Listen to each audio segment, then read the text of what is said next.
विपक्षी दलों की बैठक में हेमंत सोरेन ने कहा, देश तोड़ने वालों को हराना है। मुख्यमंत्री हेमंत सोरेन ने कहा है कि भारत की दुनिया में एक छवि अनेकता में एकता की भी रही है, जिसका लोहा आज से नहीं सदियों से दुनिया ने माना है। लेकिन आज इस अनेकता में एकता पर भी दरार पड़ी है। सभी दल एकजुटता होकर इस दरार को दुरुस्त करने का काम करेंगे। पटना में विपक्षी दलों की शुक्रवार को हुई बैठक के बाद पत्रकार वार्ता के दौरान मुख्यमंत्री हेमंत सोरेन ने ये बात कही कि उन्होंने ट्वीट कर कहा है कि एक ईमानदार और संकल्पित सोच के साथ आगे बढ़ा जाए तो लड़ाई जीती जा सकती है। पटना में आयोजित प्रेस कॉन्फ्रेंस में हेमंत सोरेन ने कहा है कि देश और लोकतंत्र के वर्तमान हालात पर चर्चा के लिए राष्ट्र के नेता एकजुट हुए। मीडिया विभिन्न संस्थाओं के बावजूद देश के लोकतंत्र और कई चीज़ों पर बहुत तेजी से प्रहार होता दिख रहा है। आपको मालूम है देश के बेरोजगार नौजवानों के अंदर क्या मन स्थिति बन रही है। अलग अलग विचारधारा के लोग पटना में जुटे हैं। देश के मौजूदा हालात और कई चीज़ों पर ध्यान रखते हुए लोगों की सहूलियत के हिसाब से आगे बढ़ने की बात हुई है। मुख्यमंत्री ने कहा है कि पटना की इस बैठक में जो नेता नहीं आए हैं उन पर ज़्यादा बातें होगी, लेकिन बातें उनकी भी होनी चाहिए। उपस्थिति से आश्चर्य हो रहा होगा। अभी शुरुआत है और आने वाले दिनों में देश हित में एकजुटता का यह प्रयास मील का पत्थर साबित होगा। उन्हें अस्तित्व में आए दलों के समूह को ईमानदार और संकल्पित सोच के साथ आगे बढ़ने पर जोर दिया।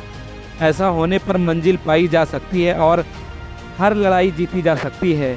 हमारे देश के चेहरे को फिर से स्थापित करने का संकल्प लेने का यह प्लेटफॉर्म है।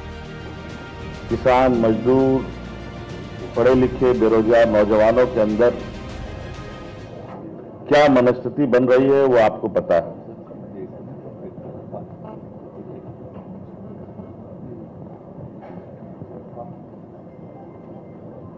इस देश की जो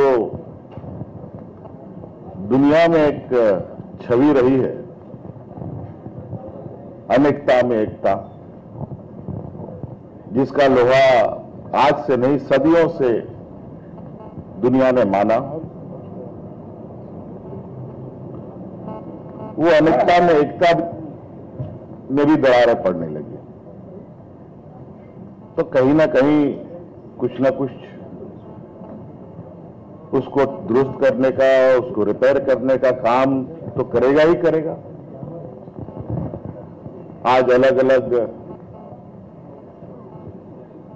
विचारधारा के भी लोग यहां हैं। कई चीजों को ध्यान में रखते हुए आज वर्तमान परिस्थिति को यहां आम लोगों के सहूलियत के हिसाब से कैसे स्थापित हो। बाबा भीमराव अंबेडकर जी, यहाँ के आदिवासी, दलित, पिछड़ा, अल्पसंख्यक जो सदियों से जिनके साथ शोषण होता रहा है, उनको कैसे संरक्षण मिले, इस विषय को लेकर के एक पहली बैठक आदरणीय नीतीश जी ने आज बड़ी मशक्कत के बाद सब लोगों को एक सूत्र में बांधने का प्रयास किया है। मैं इसके लिए इनको बहुत बहुत कोटि कोटि धन्यवाद देता हूं।